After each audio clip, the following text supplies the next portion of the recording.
Hey guys, today we are going to be looking at the TheOdd1sOut, and I kind of wanted, and today I honestly kind of just want to get a feel of the TheOdd1sOut.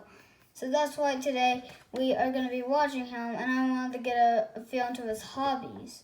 So that's why we're looking at the video hobbies and tabletop games, and last but not least, Subway. And also, yes, I bought the book. I bought it. So yeah, let's start off with hobbies. Learn to be well-rounded. But the problem that every parent faces is that 7-year-olds would rather watch any video on YouTube than learn how to play the violin. So, how do these concerned parents get their children to be more active? Answer, they force them. Now, forcing your kids into activities isn't a bad thing. In fact, overall, it's extremely helpful. Forcing kids into doing something they don't want to do is the only way we can get them to go to school. True, that's the only way you could get them to go to school. That's just how it works. Okay, saying that out loud kind of sounded wrong. Doing extra activities, especially at a young age, not only teaches you important skills, but it also teaches you what your interests are. How are you going to know if you don't like ballet unless you try it? That's true. I actually used to be in soccer, and how was I supposed to know if I liked it if I haven't even tried it? Also, I just want to tell you something that soccer's not for me. Now I know that. Tried it, and now I can say with confidence, ballet is not for me. I'm sure I'm not the only one who's had to deal with parents signing you up for sports, instruments, and more sports. I think when you're really young, you don't realize that you have a choice. Your parents just start taking you to soccer practice every Wednesday, and you think, oh, okay, I guess I'm doing this now.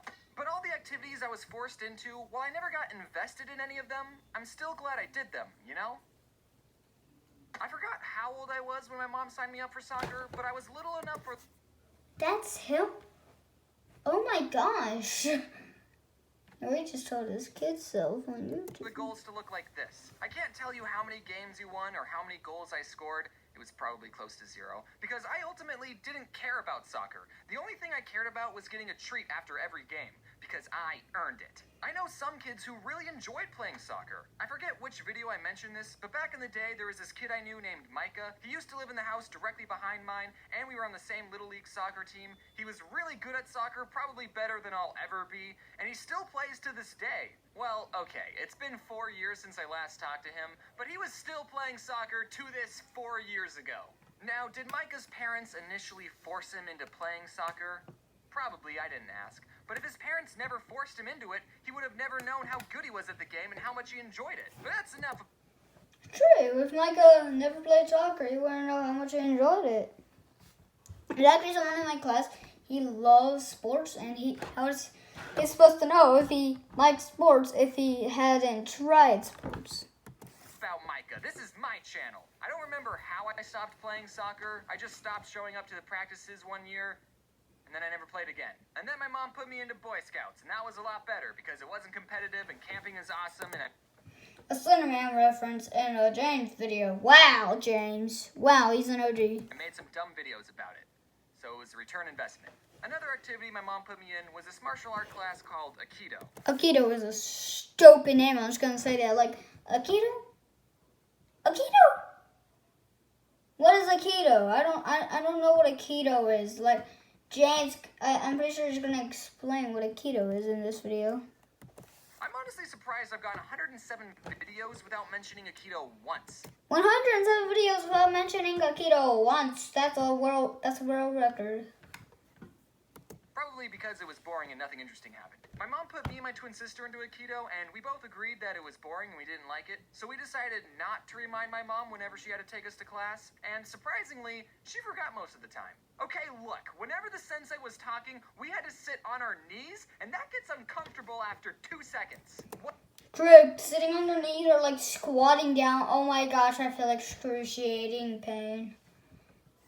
What is Aikido, I hear you asking? Aikido is a special form of martial arts in that it doesn't teach you how to fight. Aikido is all about self-defense and to also not hurt the attacker. You know those self-defense techniques that are like...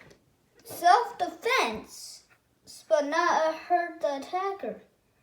First of all, Aikido is a stupid name, and now you have to like protect yourself without hurting the attacker. I don't get it. If someone tries to attack you, use your keys as a knife and stab them. Aikido is not that. An Aikido master will take an attacker's arm, spin them around, and then pin them down to the floor. Now that sounds really cool on rice paper, like if someone goes...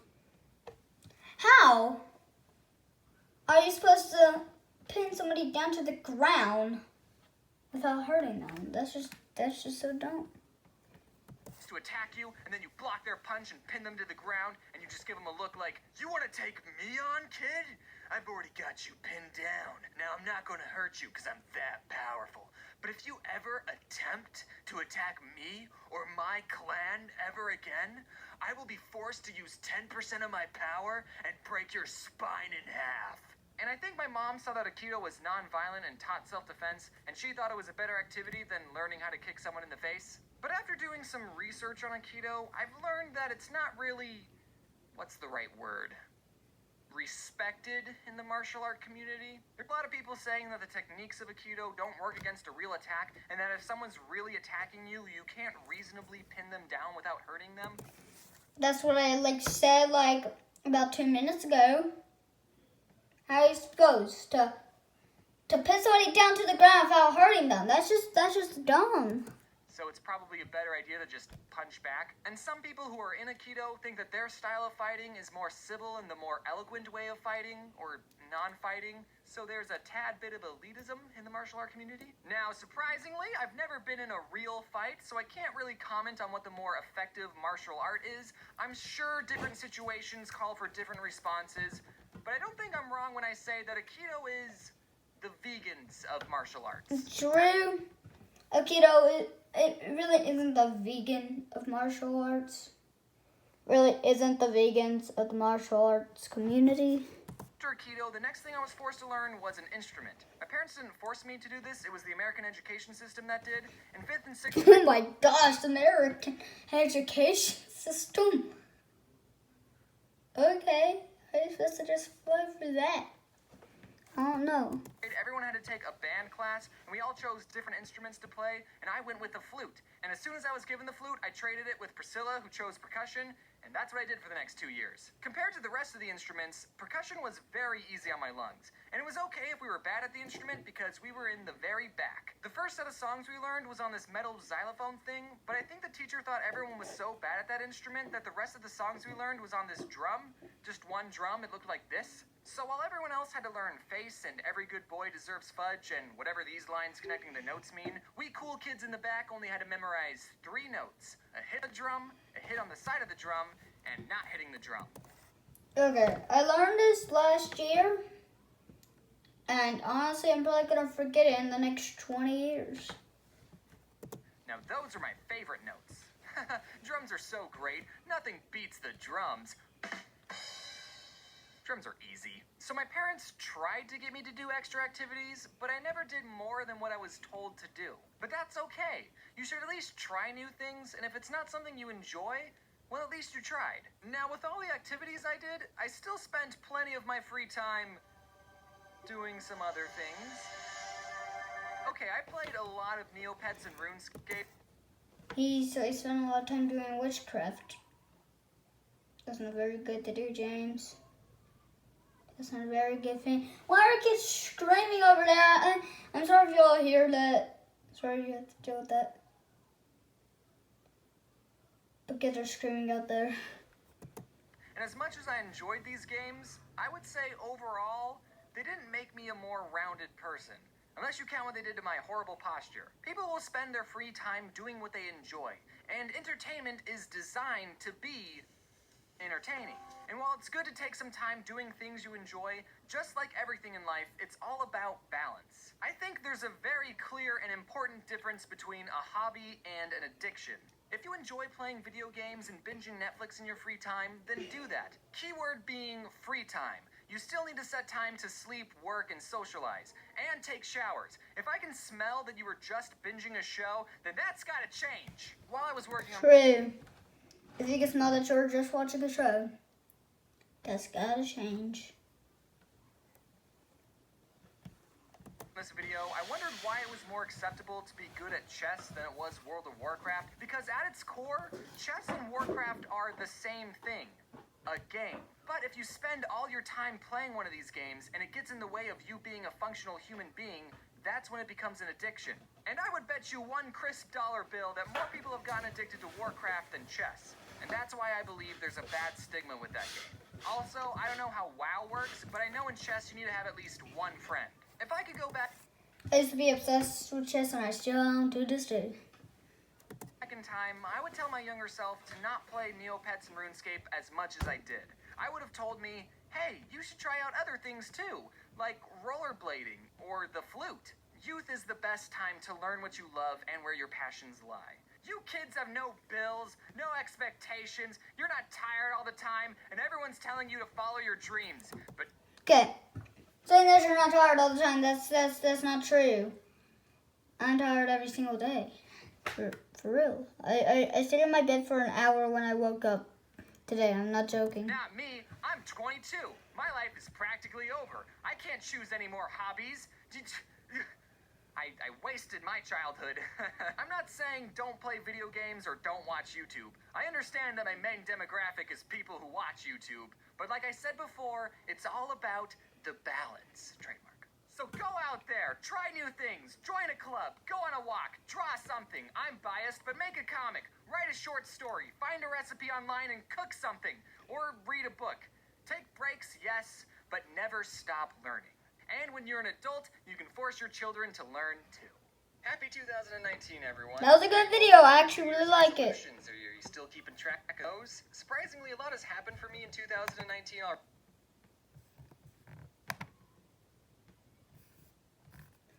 Now, I kind of wanted to look at tabletop games. That just, to me, feels like a hobby. Tabletop games. Catch.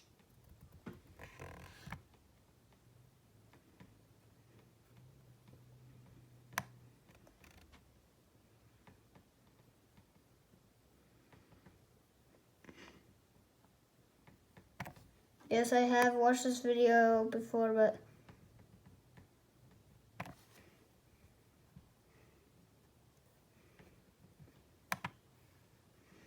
There's another name called Snakes and Ladders. And I'm going to call it that instead, because I'd rather draw snakes than shoots. In Snakes and Ladders, you have no free will.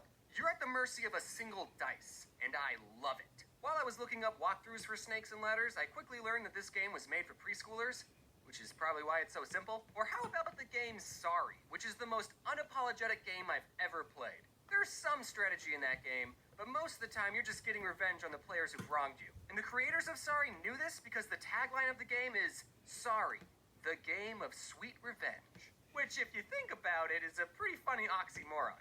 Aha! Take this! Sorry. I know how to play chess, but like most things, I'm not very good at it. I know how to play chess too. Okay, let me give you all a little tutorial on how to play chess.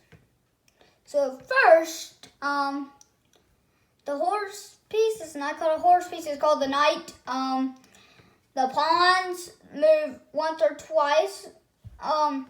The king can move any way, but it can only move once. The queen can move any way, anywhere it wants to. And the bishop can only move diagonally. And oh my gosh, forgot the name. Okay, who cares?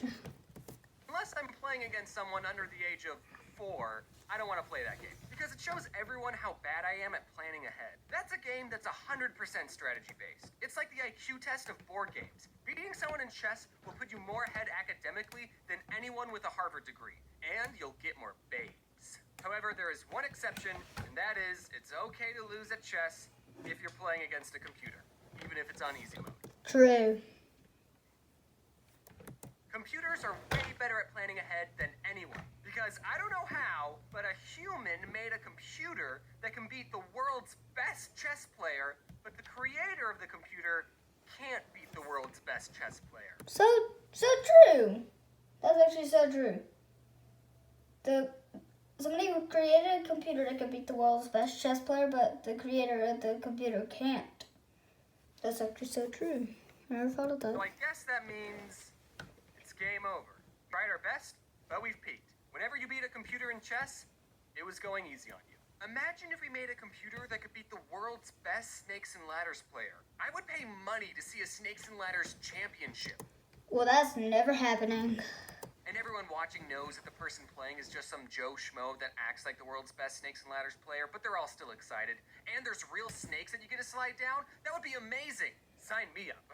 While we're on the topic of chess, I want to tell you about this cool sport I discovered called chess boxing. This is an actual competitive sport where two players play chess for 3 minutes, then box each other for 3 minutes. And they keep switching between chess and boxing until someone either gets a checkmate, they run out of time playing chess, or they KO the other player. I love this sport because it combines two polar opposite games, and It does combine two polar opposite games. James is absolutely right.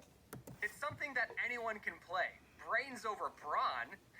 Try saying that after I sucker punch you in the... Oh, that was a good move. I'm gonna punch you so... I know I just said I was bad at chess, but if there's any YouTubers who want to challenge me to a chess boxing match, I will gladly take you to the ring, and we can charge people $12 just to watch. And we can end it in a draw, you know, so that way you won't look bad in front of your fans. So when Logan Paul and KSI entered in a draw, like the fight, it was because it was so they won't look bad in front of their fans. Even though everybody hates Logan Paul, and Logan Paul is one of the most hated YouTubers on the platform. So Battleship, that's another board game, and it also got a big Hollywood movie based off of it. I haven't seen it, but I hope there's a scene where the captain of the ship goes, "Men, fire at D6?" And then there's an explosion in the distance, and then Rihanna, who is actually in that movie, says, "Sir, the alien sent a message. It says, miss." And the captain goes, Someone write that down so we don't forget. And then there would be an explosion at the back of their ship, and alarms start going off, and everyone on board starts freaking out except for the captain. And he goes, "Rihanna, send the aliens a message. Tell them it." Also, ask them if they think the situation would make a good board game. And if that scene is not in the movie, I hate it. Did anyone else collect a bunch of Pokemon cards but never knew how to play the game? I don't think I met a single person who actually...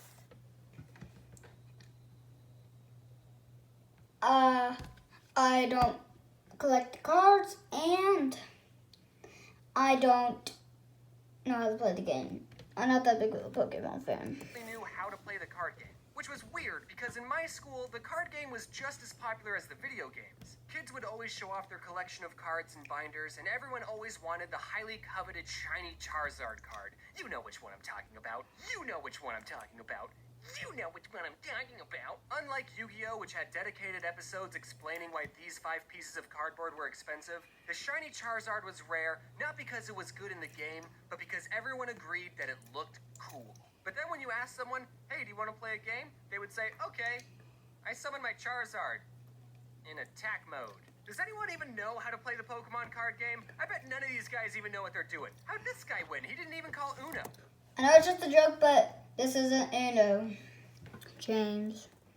I can't be too hard on the Pokemon cards, because the card game I like is probably way more complicated than Pokemon. I don't know for sure because, like I said, I don't know how to play the Pokemon card game, but my favorite card game is Neopets. I'm just kidding, that was a joke. Kind of. I did actually own a lot of Neopet cards. Okay, so he likes Neopets. Okay, that's I don't completely remember fine. exactly how to play. I do remember you have to get 21 points to win, which got me into playing blackjack. But it's okay that I don't remember how to play, because no one else is playing this game. I wanted to find some footage of a Neopet TGC championship, only to come to the disappointing realization that no Neopet championship exists, which is sad. So if there's any YouTubers watching who want to fight my Scorchio, square up. Okay, but for real, the card game I like the most is Magic the Gathering. And fun little factoid, all 3 card games I've mentioned were created by the same company, Wizards of the Coast. Hey, is that a Monopoly reference? I've been playing Magic since 2007, and back then the game was a lot more simple. Look at some of these more recent cards. First, see how many words are on them? And if we flip them over, they merge into an even bigger card. What? If you showed these cards to my 11-year-old self, I would have lost my marbles. My favorite thing about Magic is when Dick Garfield, was first creating the game in 1993, he didn't really have an accurate way of testing the cards to make sure they're all fair and balanced, and he ended up creating some of the most overpowered cards in Magic. And players today refer to these cards as the Power 9, because there were 9 really good ones, which is why every single one of them is banned. Now, don't get me wrong, the Power 9 are good cards, but none of them are like, you win the game good. Take True.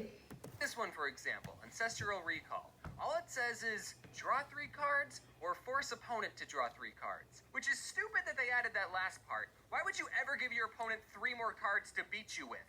Now, I know what you're thinking. Wait, a slightly better Pot of Greed, which is a card that allows me to draw 2 new cards from my deck and place them into my hand, is one of the top 9 most powerful Magic cards? Yeah, Pot of Greed is banned too. Games play such an important role in childhood. And here's what they all teach us. In Magic, if you're really good at what you do, no one will invite you to their tournament. Monopoly, white collar crime is okay. Battleship, just guess and check. Snakes and ladders, if you see a ladder, climb it immediately. And no one cares about Neopets. Now, if you excuse me, I have to show this prison guard my coupon I have that lets me get out of jail anytime I like. You forgot one. And then sorry. And sorry. Don't apologize to anyone.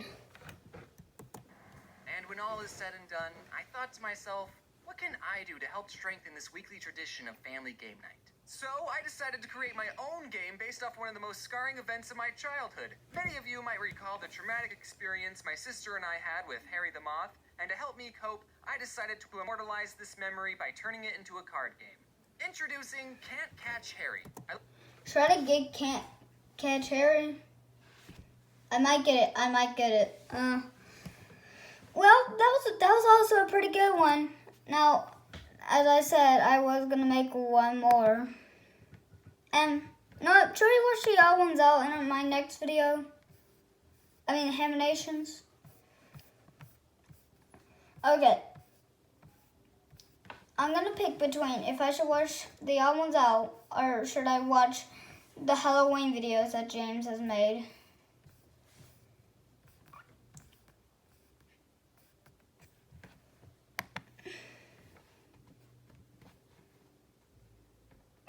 Life should work in a fast food or retail job. Not to improve their work ethic or anything, but so that everyone knows what it's like to have that kind of job. They wouldn't work in fast food their whole lives, maybe just like for 6 months, just so they get a feel for it. So with that, let's talk about the time when I worked in fast food. I used to work at a very small local sandwich shop. I don't know if any of you guys heard of it. It's called Subway.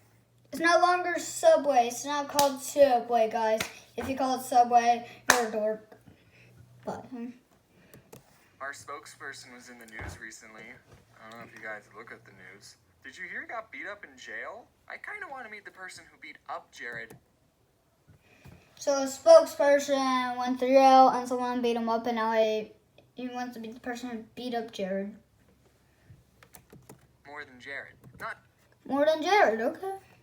in person. We wouldn't meet in person, obviously. But like, he would be behind bars, and I would just look at the guy who beat up my spokesperson. How many people get to say that they beat up a fast food icon who is also a pedophile? Only one, and it's that guy. Okay, but seriously guys, working at Subway was probably one of the most easiest jobs out there. I don't know why I'm about to complain about it to you guys. We got free cookies. And you know the comic with the working at Subway when I made that comic?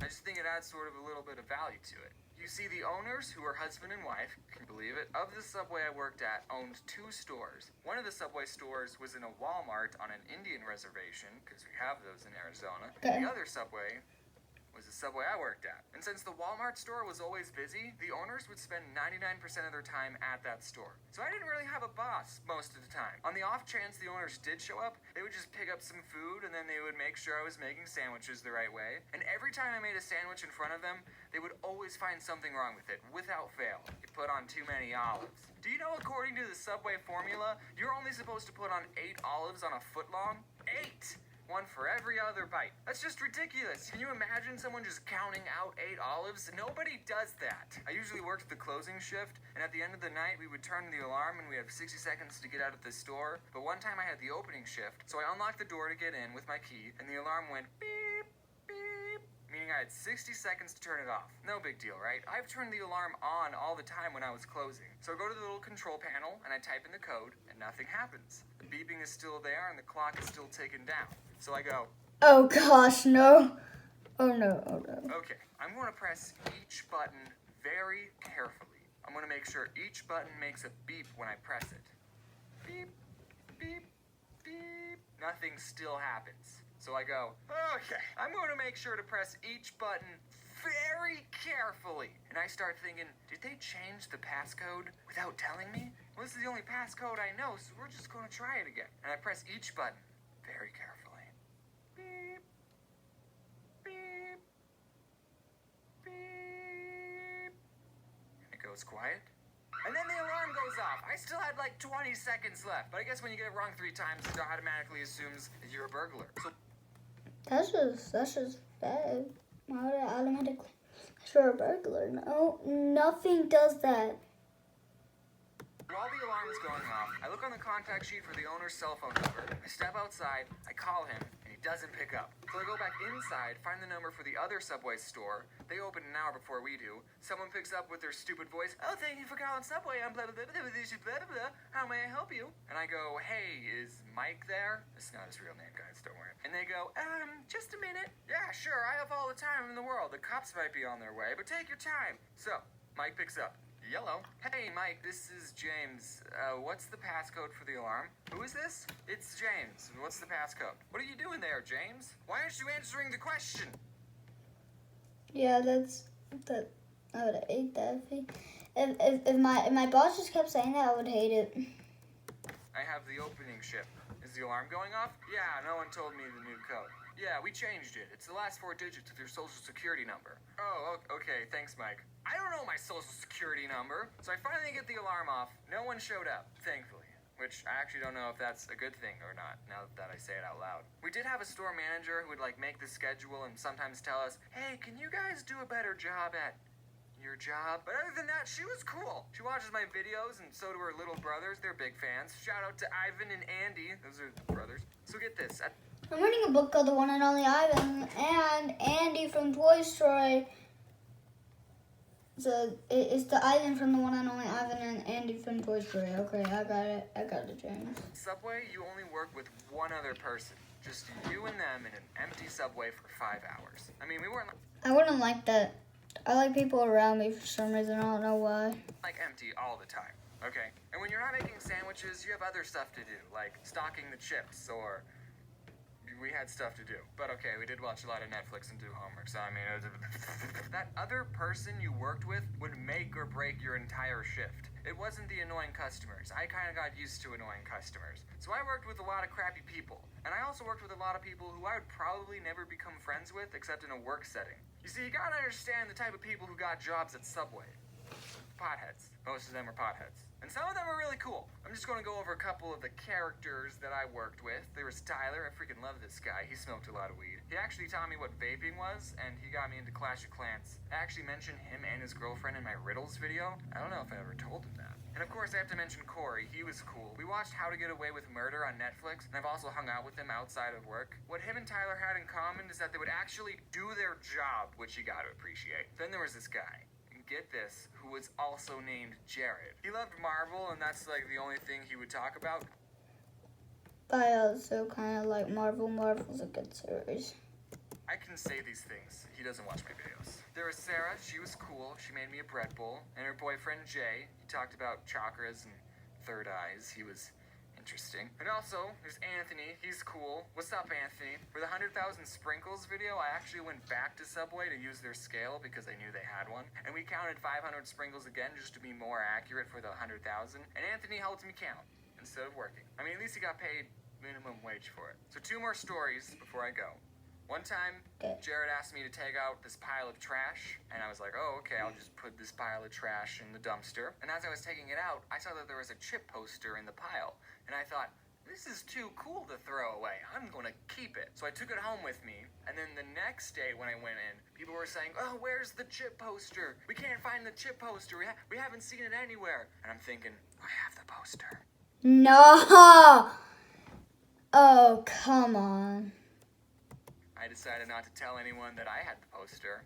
It's still hanging up in my room. Sorry, boss, if you're finding out about this now. Okay, and then the other story, I was working with a manager and we were just making sandwiches like usual. And I noticed that when we toasted a sandwich, it would burn the paper a little on the edges. That probably shouldn't be happening. So then a customer asks for just bacon toasted. And the boss lady puts some bacon on paper and then puts it in the toaster. And we don't have a setting for just bacon.